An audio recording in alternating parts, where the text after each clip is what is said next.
province sheds new light on why it decided to abruptly close the Ontario Science Centre, outlining structural issues it says would have totaled over $500 million. Good evening. Amid the public backlash, the province continued to defend itself today to shutter the beloved tourist attraction last month. A second engineering report was released today, highlighting dire conditions in the aging museum. But is it enough to silence the critics?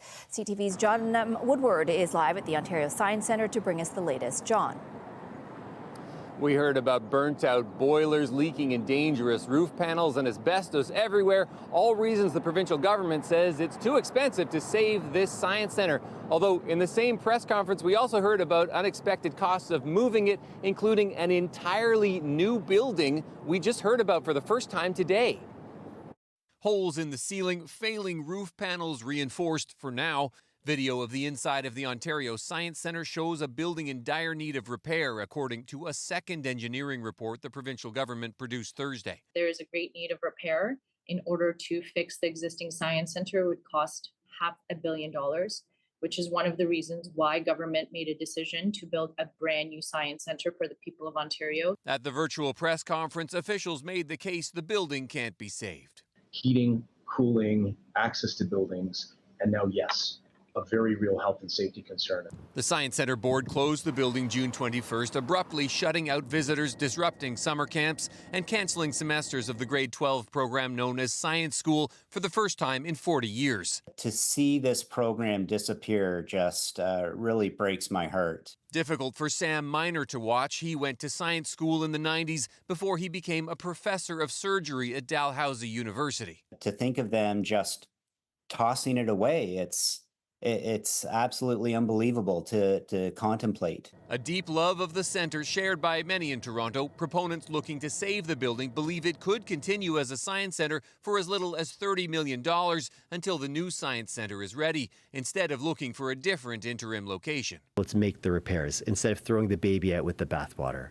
The Science Centre also famous for making exhibits in-house and sending them all over the world. The fabrication of the exhibits will continue in a new home, officials said. By October, we're going to be moving our fabrication facility to a new location. That will require the Science Centre to find 150,000 square feet nearby on top of the interim location. So far, pretty relieved to hear some commitment from both our leadership and the government that that's going to continue. Though it's not costed yet. Costs, critics say, will make the plan for a new science centre even more expensive and making the price of fixing the existing building look a lot more enticing. Officials said they expect to send out another request for proposals for that other building on top of the interim building. And the fabrication workers are still working inside Building C just behind me. They say it's safe. The building management has been told them that it's safe because they've taken reasonable measures, something the union wished they'd done with the rest of the building to give the public a chance to go in for one last time. Reporting live from the Science Centre, I'm John Woodward. Back to you.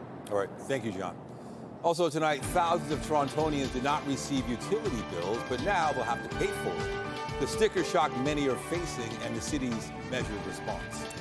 And we will have more news in a moment. First, let's give you a live look outside, what a difference 24 hours makes. The rain we saw yesterday now behind us. Not a whole lot of sunshine today, but the clouds are starting to part. Jessica Smith joins us now with a look at our current conditions. Hey, Jessica, how are things outside? So, Nathan, it's not too bad. Let's take a look back, though, because I want to talk about all that rain. We're getting some numbers now from Environment Canada, and it was significant. In and around Pearson through the island, between about 48 and 49 millimeters in total. We were in that 40 to 60 range. Areas down towards Barrie, or up towards Barrie, I should say, saw just under 100. It was not insignificant. It caused a decent amount of localized flooding, ponding and pooling on the roads, and we saw that really right across the board. It has since moved its way further east, and behind it, we're holding on to some clearing as we head through the end of our day today. Temperature-wise, right now in the city, we're sitting at 27. It feels like 33. Everybody kind of in that mid to upper 20 range, but it feels into the 30s. So we're doing that so it's steady. I think I can type of climb back towards more seasonal temperatures, and then it's going to get really, really hot. We are going to see our temperatures start to get back to where we should be for this time of year coming up pretty soon. I'll have your full forecast in a few minutes. Right now, it's back to Nathan and Zoraida. All right. Thank you, Jess. Durham police are investigating a stabbing in Ajax. Police responded to the Birchill Road and Bailey area at around 1:30 this afternoon. Police say one person was taken to hospital in serious condition. No suspect information has been released yet. Now to an early morning shooting near Finch and Highway 400. One man was sent to hospital with life-threatening injuries, and the suspects fled in a vehicle. CTV's Mike Walker is live in North York with more details on this. Mike. Well, Nathan Zaretta, this is the sixth shooting since the weekend in Toronto. Police are continuing to investigate the circumstances that led to this shooting and are still trying to identify the suspect. An SUV is riddled with more than half a dozen bullet holes after an early morning shooting has a man fighting for his life in hospital. A violent scene leaving some people shaken as they arrive to work in this industrial area.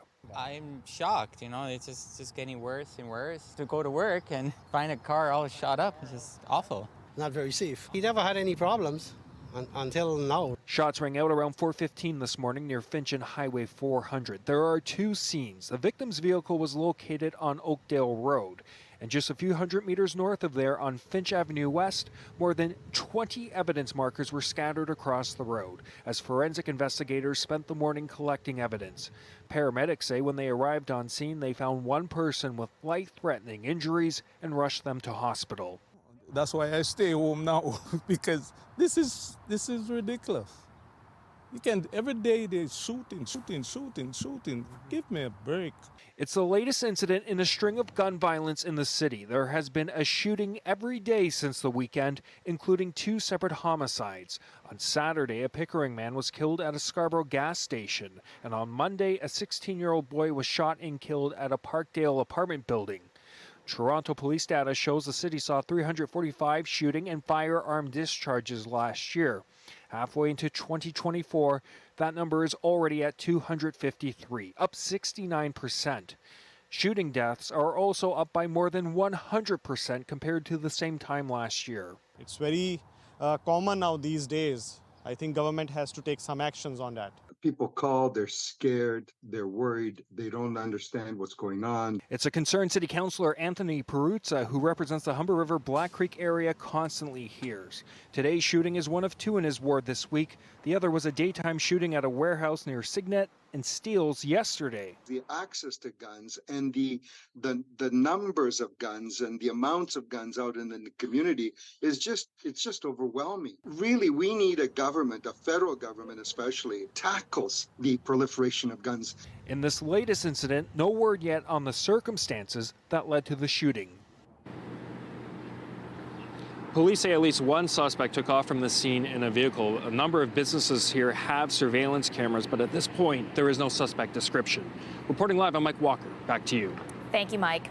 A man has been rushed to hospital after being struck by a truck in Mississauga. Peel police say it happened just after 3 this afternoon at Dairy Road East and Columbus Road. A man was sent to hospital in serious condition. Officers say the driver remained on scene. Eastbound lanes are closed at Dairy to Columbus with alternative routes in place. And two teenagers have been arrested in connection with a homicide in Parkdale. On Monday, police responded to gunshots heard at an apartment building in the King and Jameson area. 16-year-old Mohammed Doumbouya was found inside, but efforts to save his life were unsuccessful.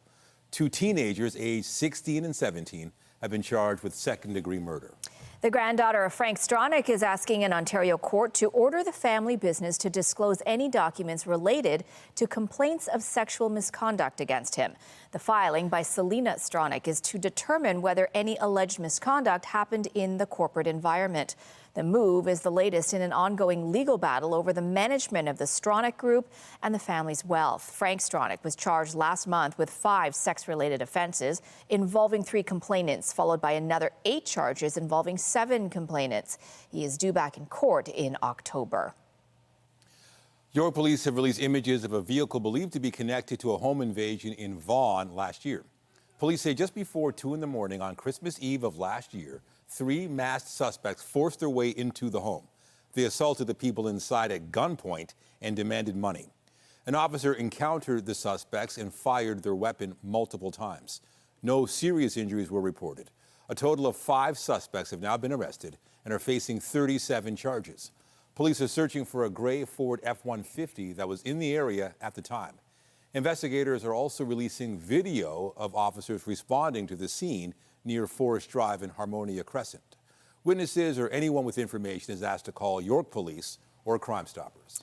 For years, Toronto's skyline has been a showcase to cranes as new condo towers climbed higher and higher. But now the market for these units seems to have stalled as record high inventory sits waiting for buyers. CTV's Natalie Johnson has the story.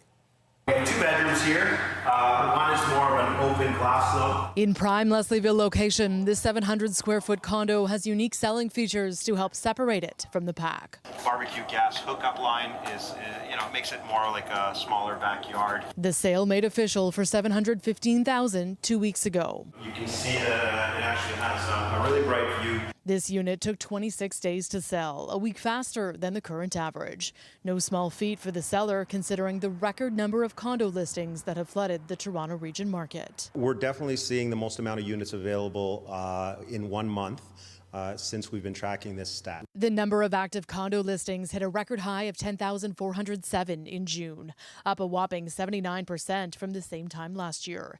Compare that to January 2022, when rates were at their lowest. Less than 1,500 units were available for sale. Average days on market, now 33. A lag time analysts say hasn't been seen since the 2008 financial crisis, and even then there weren't as many units on the market. We're seeing investors go towards the exits and look to list. And, some investors that bought condos in the last 2, 3, 4 years are probably cash flow negative. And so, with rates taking so long to come down, they can only hold on for so long. Now all these mortgages are starting to renew at a payment that's between 25 and 40% higher than what it originally was because of the increase in mortgage rates. So at that point, the people who own the condo and are renting out the condo look at it and say, you know what, this is mathematically terrible. The sky-high number of units for sale seeming incompatible with the city's housing crisis. It's such a paradox, isn't it? Condo was the king in our region. That was the vast majority of the construction that was taking place. And you're starting to see a reinterpretation and reevaluation of whether more rental buildings can come online, but that's going to be a slow process. The types of condos and the quality of the condos that have been built for the past 10, 15 years are unfortunately a little bit disconnected with what people are actually looking for, which are the more livable, larger suites. So that's one of the fundamental problems, that disconnect. As more condos come into completion, there were signs in the city of the push to match homes with buyers. But with thousands more units expected to come online in the next 18 months, the flooded market could drive down prices and help bait buyers back. There's people that are also deciding to continue to rent and wait this out. And so even though Toronto is in a housing crisis, so many condos are waiting for buyers to call them home. Natalie Johnson, CTV News. As Mayor Olivia Chow marks 1 year in office, a new poll suggests that if an election was held today, she would be re-elected. The poll of 850 Toronto residents shows Chow's approval rating at 59%. That is up 6 points from June and her strongest number since January. On an issue-by-issue basis, Chow's support comes from her handling of housing, transit, and her relationship with the province and feds, but is getting an A thumbs down on crime and traffic congestion. The poll, conducted for the National Ethnic Press and Media Council of Canada, has a margin of error of plus or minus 3.35%, 19 times out of 20. Well, a small township north of Thunder Bay wants to be the place to send nuclear waste. The people of Ignace are the first to formally offer up a site. CTV's Janice Golding has the details. The township of Ignace is a 16-hour drive from the city of Toronto. The tiny community of about 1,200 people is in a remote area of northwestern Ontario, an area that could end up housing Canada's nuclear waste. With a 77.3% vote to continue in this process. Last night, Ignace Council voted to continue in the selection process to accommodate a $26 billion deep geological repository for nuclear waste. This is only part of the process, however. The waste facility would actually be located west of Ignace on Wabigoon Lake Ojibwe First Nations land. We have to wait to see what their vote is going to be, if they're going to be willing. While they await the decision of the Wabigoon First Nations, We the Nuclear Free North says the Nuclear Waste Management Organization's siting process should never have deemed Ignace the host community. It's 45 kilometers west. It's in a different watershed. So Ignace, we really very strongly feel that Ignace is the wrong decision maker. We, the Nuclear Free North, says this should instead be a regional decision, not the decision of one small council, especially given wide-reaching environmental concerns. Through each of the hundreds of communities along the transportation route, there will be a low level of radiation emitted from each and every one of those shipments. 2 to 3 a day for 50 years plus. There will be releases to air. It will generate liquid radioactive waste. It's the risk to water as the containers slowly degrade. Still, the mayor of Ignace says she does not have a safety concern, adding that the benefits she foresees for the community are huge. The jobs it's going to create, the businesses it's going to open, it's just going to be the housing that's going to be built to house the people that are going to work at the facility. There is one other community the Nuclear Waste Management Organization is considering, South Bruce in southern Ontario. Janice Golding, CTV News. Thousands of Toronto homeowners are dealing with sticker shock. They receive utility bills months later than expected, leading to an unexpected hit to their wallets. CTV's Beth McDonnell is live to bring us the details on this. Beth. Nathan, there's a major problem with meter transmission units. These are the units that measure how much water you use. There are 470,000 of them in the city, and 30% of them are failing. It's going to take years for the city to fix, and it's causing some homeowners to have serious sticker shock. You did some calculations here. Yeah, and I split it 3 ways. Shireen Fabing's latest water bill is more than $1,000. Normally, she expects to pay $350 every 3 months. It doesn't even say really like from when to when specifically. It's an estimate. Fabing is one of about 7,200 Toronto homeowners dealing with meter transmission unit failures. Her previous utility bill was paid in August last year. The city says it noticed the problem with the units in the winter, which caused some customers like Fabing to get a delayed bill, which covers a longer period of time than usual. I looked at it, I was like, I'm not doing it. I'm not paying it. It sucks. Like, it sucks. You're looking at it, it's like, oh, is my stuff going to be shut off? Like, what's going to happen? I hope that doesn't happen. The city says it's working to ensure customers are supported with options to catch up, and adds estimation methods have proven accurate in the past based on the customer's historical usage average. This is a function that is occurring in other municipalities in North America, and it is unexpected.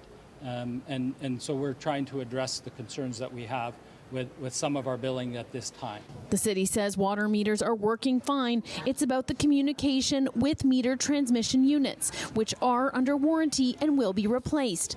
Fabing wishes the city was more on top of the problem. They probably just waited until it came out. Honestly, they should have gotten ahead of it and said, hey, we messed up right out the gate. I just gave a little in June and I gave a little in July. And hopefully I don't get, at the very least, like, don't hit us with the interest, at the very least. Because paying the whole bill at once is too much. The city says eventually all the units will be replaced. It has started a dedicated team at the city to deal with all these issues, and it can be accessed by calling 311. Reporting live, I'm Beth McDonnell. Nathan, Zoraida, back to you. All right. Thank you, Beth. A Winnipeg man has been convicted of first-degree murder in the deaths of 4 Indigenous women. A judge found Jeremy Skibicki guilty on all counts. Defense lawyers argued Skibicki was suffering from schizophrenia and should not be found criminally responsible. The judge agreed with the Crown, saying Skibicki did not have a mental disorder that affected his ability to know that his actions were morally wrong. He previously admitted to the killings of Morgan Harris, Mercedes Marvin, Rebecca Contois, and an unidentified person known as Buffalo Woman. Family members reacted to the verdict. Well, I really hope that this kind of opens up this is the more seriousness of the matter when it comes to missing Indigenous women. I think that it's made a big statement, and I think that we fought so hard and made such awareness to the big problem here in Canada. So I think that it's going to help immensely. A sentencing hearing will be set at a later date. At the NATO summit, the Prime Minister announced today that Canada will meet its NATO defense target of 2% GDP by 2032. But the roadmap to get there isn't clear. CTV's Judy Trin is in Washington with more. Canada fully expects to reach NATO's 2% of GDP spending target by 2032. Bolstering Arctic security will be part of the plan. Canada is entering into an agreement with the United States and Finland to build icebreakers and announced intentions to buy up to 12 submarines that can patrol the Arctic.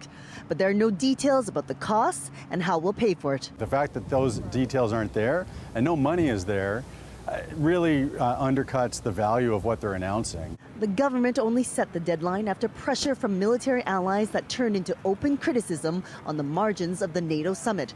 From the U.S. Speaker of the House. Talk about riding on America's coattails. They have the safety and security of being on our border and not having to worry about that. I think that's shameful. To the Wall Street Journal that called the Trudeau government a deadbeat. We continually step up and punch above our weight, something that isn't always reflected in the crass mathematical calculation that certain people turn to very quickly. Still, 23 of 32 nations meet that NATO target, and Canada, until today, was the only member without a date to get there. If you invite a friend out to dinner a number of times, and every single time the check comes to the table, you're in the bathroom, people stop inviting you to dinner. And the same thing is happening with Canada and its armed forces. It's time for us to pony up. In a statement, David Cohen, the U.S. ambassador to Canada, says that the Americans are pleased that Canada is increasing its spending.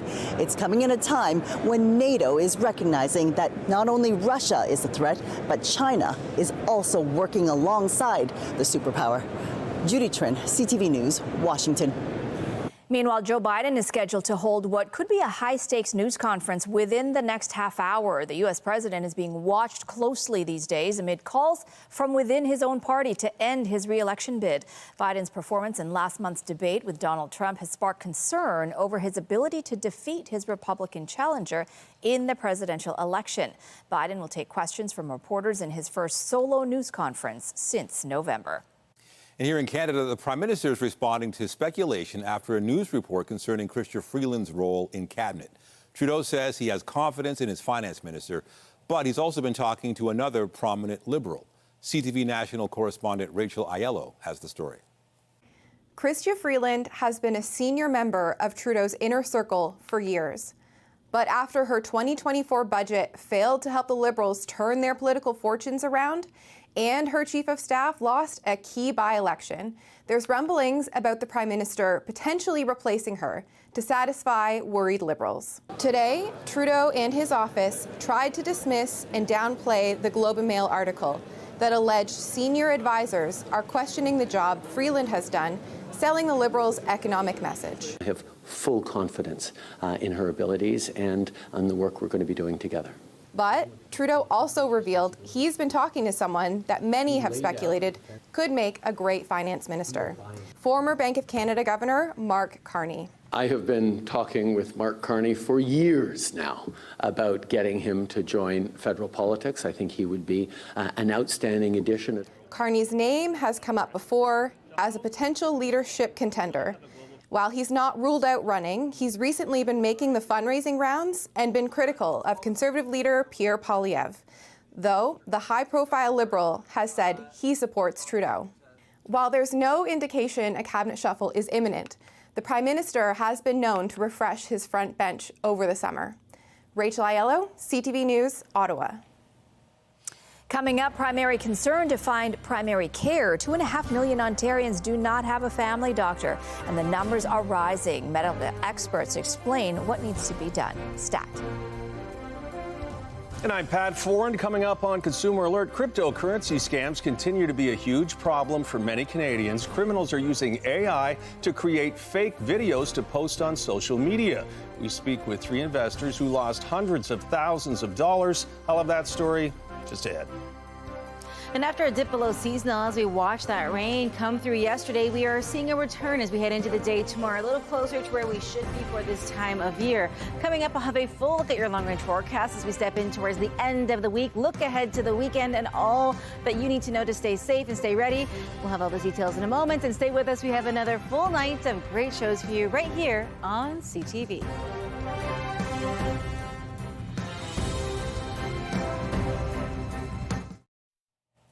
Canadians lost more than $300 million to investment scams last year and another $150 million so far in 2024. One of the most common ways investors lose money is cryptocurrency fraud after watching fake videos that have been manipulated with AI. Pat Foran has our story now on Consumer Alert. Pat. That's right, and Nathan, there are legitimate ways to invest in cryptocurrencies. The scams mostly involve fake videos popping up on Facebook or YouTube. They claim with just a small investment, you can become extremely rich. We speak with 3 victims who just lost their life savings. All of a sudden, I realized I was broke. Giovanni Pugliano of Hamilton saw a fake video with Elon Musk that claimed he could start investing in cryptocurrencies with just a few $100s and eventually become rich. Millions of users were able to close all their debts in the first week on the platform. Pugliano was scammed out of $17,000. I need some help in regards to this because I've been scammed. I feel like, boy, did I get scammed good and really hard. Daryl Budnick of Mississauga saw a YouTube video claiming he could make money in cryptocurrencies. Well, it appeared his investments were going up. When he tried to take the money out, he couldn't. He was scammed out of $130,000. It's scary to be in this position. I thought I was secure, and now I'm not.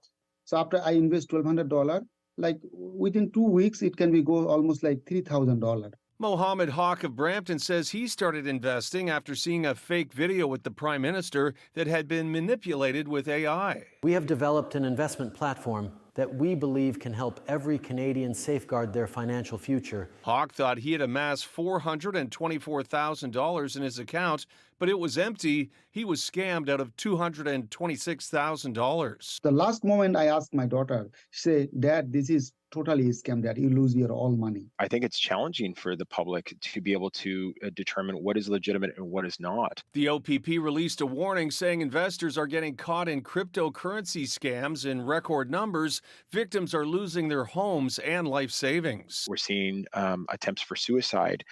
We're seeing elderly parents having to move in with their kids again. We're seeing people having to go to food banks. All 3 victims who contacted CTV News wanted to share their story to warn others. I ruined my life, actually, ruined my family life. I am in the dangerous situation, and I don't know how I recover from this situation, but I'm trying. And when people are scammed, they're often contacted by companies that claim for a fee they can get their lost investments back. But that is also a scam run by the same criminals who took the money in the first place. On your side, I'm Pat Foran. If you have a consumer story idea, email us at alert@ctv.ca. Well, I say we got enough rain for the rest of the summer, so I believe that it's time for some sunshine. Yeah, it was quite a drenching, that system that rolled through. Thankfully, we're out of it, and hopefully sunny skies ahead. We have high pressure moving in. There's a chance of maybe a few pop-up showers because we have so much heat and humidity building in, but nothing like we saw on Wednesday. So, I mean, you can't put the umbrellas away, obviously, but we don't need all the extra rain gear. The good news is as we step in towards the weekend, the sun comes out, dries things up, and we have a beautiful forecast for the next couple of days. Looking outside right now, a few peaks of sunshine out there. It took a while to show up, but you know what? I'll take it. A few fluffy clouds left over as we step in towards the end of our day today, and it's warm out there. We're at 26. It feels like 32, and we're holding on to a decent amount of warmth as we head in towards the evening. If you know anybody in Western Canada, the prairies, even Northern Ontario, they're under a bit of a heat event right now, and it stretches over a number of provinces, and it reaches into Northern Ontario. Red Lake right now at 30, feeling like 35, but Southern Ontario holding on to just regular summertime heat. Into the evening, pretty seasonal, 19. We should be at 17, but we're pretty close nonetheless as we kind of step into the next couple of days before things warm up as we head in through the majority of next week. Overnight lows at or just above seasonal. Into the day tomorrow, if you have outdoor plans, maybe you're taking off a little early for the weekend, maybe heading to a cottage, fantastic to spend some time outside. But the UV index very high, so sun protection is key. 28 tomorrow, feeling like 35. The remnants of Beryl continues to push its way east, prompting some statements and some, serious rainfall numbers in towards parts of Atlantic Canada. So the system is making its way there. For us, behind it, some high pressure rolling through. Now, the slight chance of maybe some shower activity up towards Owen Sounds if you're traveling there. As we head in towards the weekend, keep that in mind. Temperature-wise, though, it's not bad. We don't have a lot going on in the way of any active weather, so a beautiful evening ahead of us.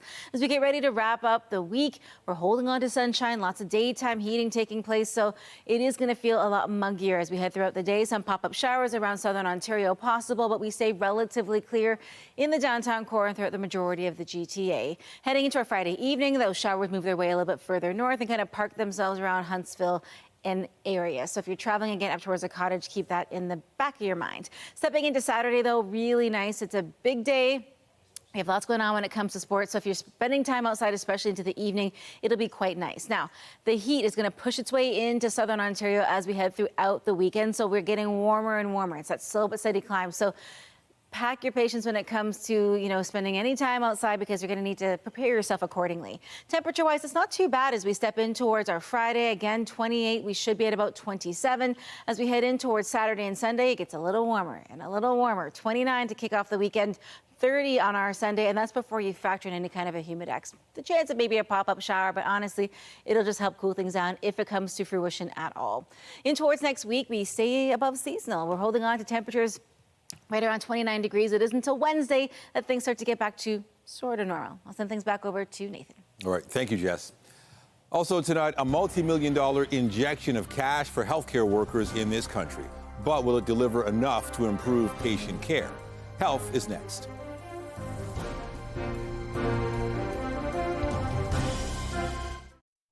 A massive shot in the arm to support healthcare workers in Canada was announced today. We get the details from our health reporter, Pauline Chan. The $47 million announcement was made at Princess Margaret and is aimed at research to improve our health system. It includes $22.5 million to study where the gaps are in healthcare staffing. $13 million to the Medical Council of Canada to operate and expand the National Registry of Physicians to include a centralized location for physician data. And there are other initiatives as well. We're facing some really substantial challenges around workforce in health. Dr. Monica Krzyzanowska, chief of Sunnybrooks Odette Cancer Center, says it's not just doctors and nurses. We don't have enough techs to do imaging. We don't have, enough techs in the labs to do, to prepare specimens for pathologists to look at them after our patients had a biopsy. $750,000 of the funding will be shared by 5 centres across Canada, each with a unique focus based on its own situation. We're using the money from the grant to, number one, develop this training program, which we hope, if successful, could be scaled and spread in the coming years. Krzyzanowska says part of the need is related to problems carried over from the pandemic, but it's more than that. We've had many advances in cancer therapy, and as a result of that, many of our patients, even if they have advanced cancer, are living longer. And the treatments have toxicity, so the complexity of caring for patients undergoing treatment. So, we're at this time where, we have increased demand, there is increased complexity of care, and at the same time, the workforce is shrinking rather than expanding. She hopes efficiencies learned from their research will shape the delivery of care, not just in Canada, but even in other countries facing the same problems. Pauline Chan, CTV News. There are now 2.5 million people in Ontario who don't have a family doctor. The Ontario College of Family Physicians says that's an increase of more than 160,000 people since the last count was released 6 months ago. The college acknowledges the province has invested in primary care teams to help reduce the workload, but says more needs to be done. It suggests moving quickly on a commitment to reduce the amount of paperwork doctors need to complete.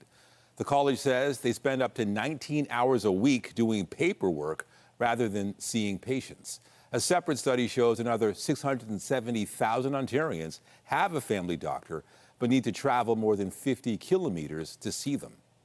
She was featured in some of the defining films of the 1970s and 80s. Fans and colleagues are mourning the passing of Shelley Duvall. The Texas-born actor was 75. She co-starred in Stanley Kubrick's The Shining and was a mainstay in the movies of Robert Altman, appearing in Thieves Like Us, Nashville, and Popeye, among others. Duvall also produced and hosted a number of children's TV series. They included Fairy Tale Theater, Tall Tales and Legends, and Shelley Duvall's Bedtime Stories. A Winnipeg pharmacist is hoping to reunite some local families with some long-lost precious memories. I come from a generation where pictures meant everything. and they were precious, and they were kept in albums, and they were the family's history. And so being able to bring these back to the owners would mean everything. Dwayne Hines says he recently found a box of envelopes filled with family photos from the 1960s that were developed but never picked up. They include pictures of just about every kind of event, from weddings to parades. Now, he posted the pictures to Facebook in hopes of tracking down the families. And Hines says some have already contacted him to retrieve their precious pictures. After the break, Costco will soon cost you more. Membership fees for the wholesale retailer will rise in the fall. We have details coming up.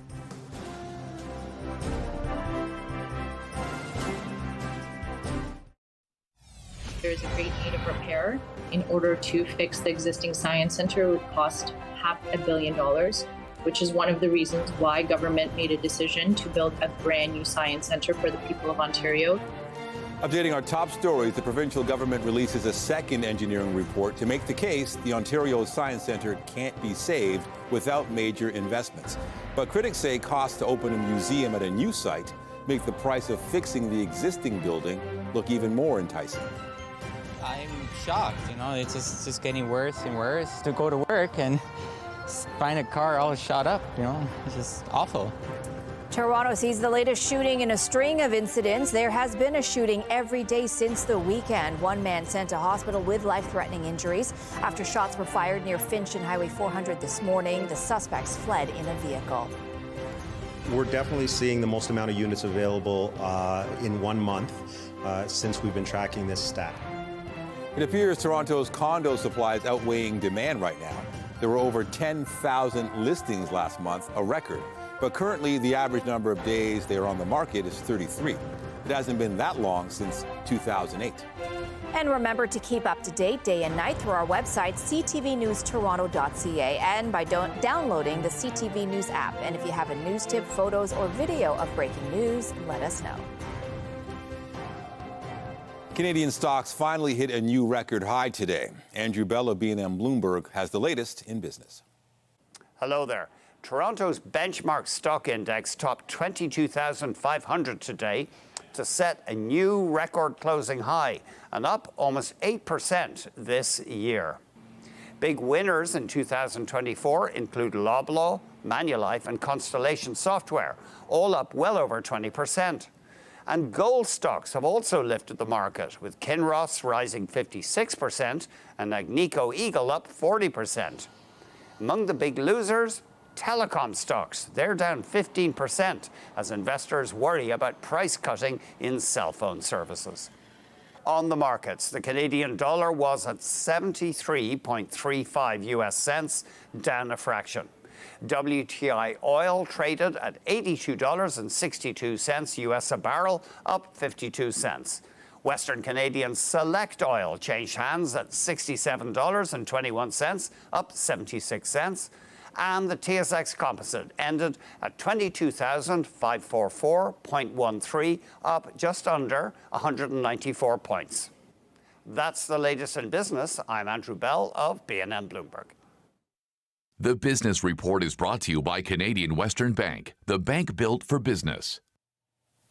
A new report says last month's interest rate cut did little to nudge potential home buyers. In fact, sales slumped.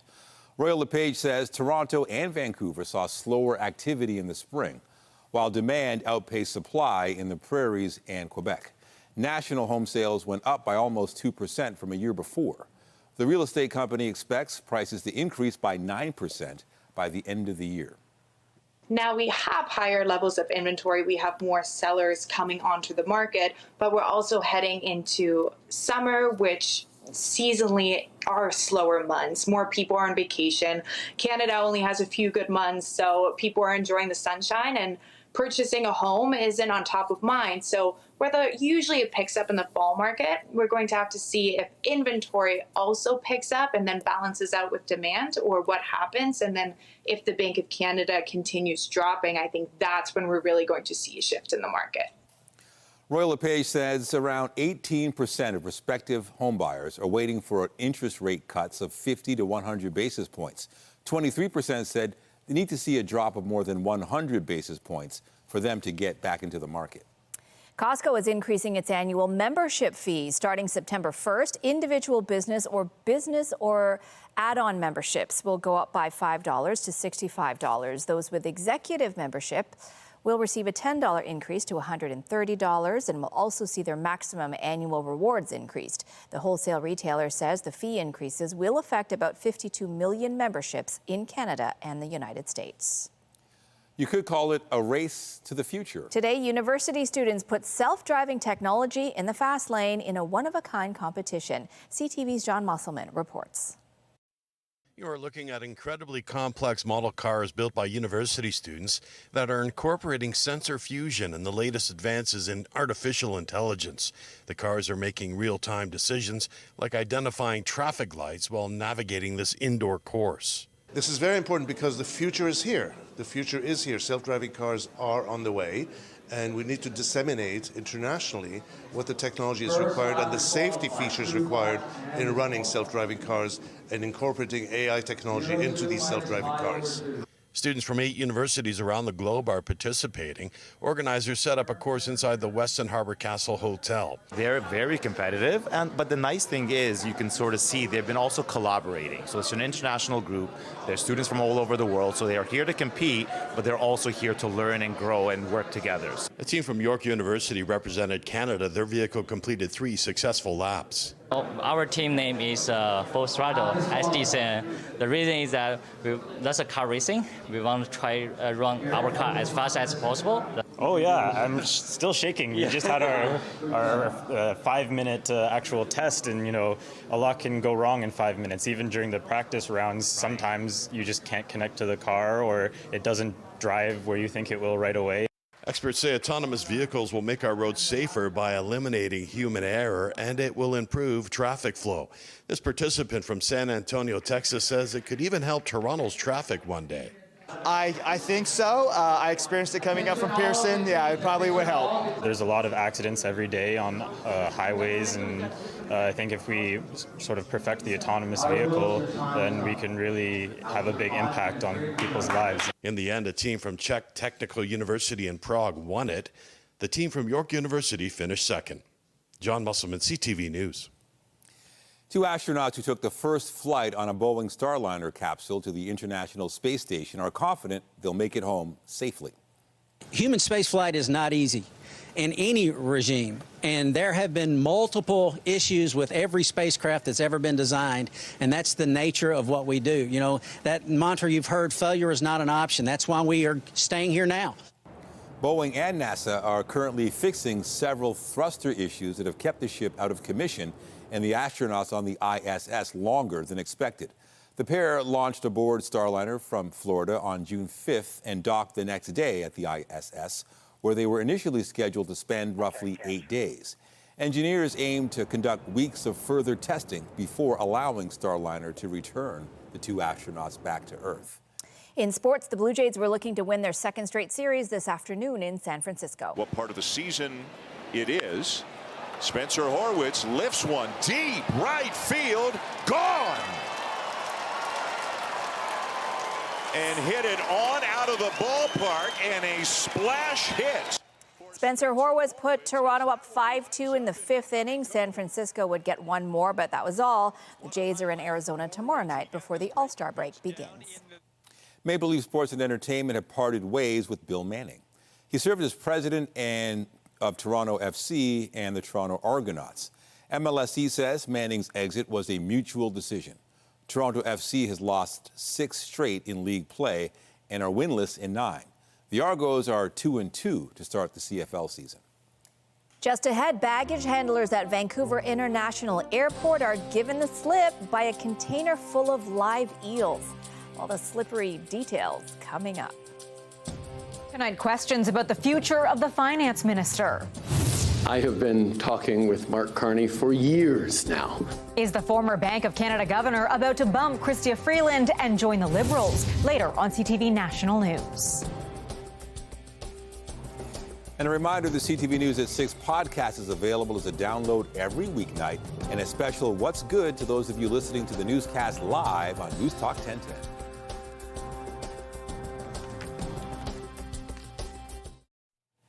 Well, this is a sight that is bound to give you chills if you don't like snakes or eels.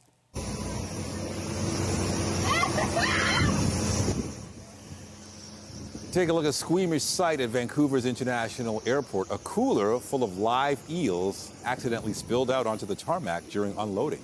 Air Canada confirmed it was responsible for the shipment of the cargo, which originated in Toronto. The live eels were collected and repackaged safely. Give them credit for repackaging, collecting those eels. I wouldn't have done that. They'd have been, running wild and free. Yikes. That's nightmare fuel. No, thank you. I don't even know. Yeah. It was a sunny day there. That's our transition into weather. It was a really sunny day there. It'll be a sunny day here tomorrow as we step in towards the end of the week. But temperature-wise, it starts to get hot. We're holding on to a decent amount of warmth as we head in towards the end of the week and the weekend. So something to look forward to. All that rain is gone. We're holding on to some high pressure and some really sunny conditions. We're sitting at 26 right now, so pretty humid out there, feeling like 32. But you know, guys, it's not so bad, especially if you're heading to the cottage this weekend.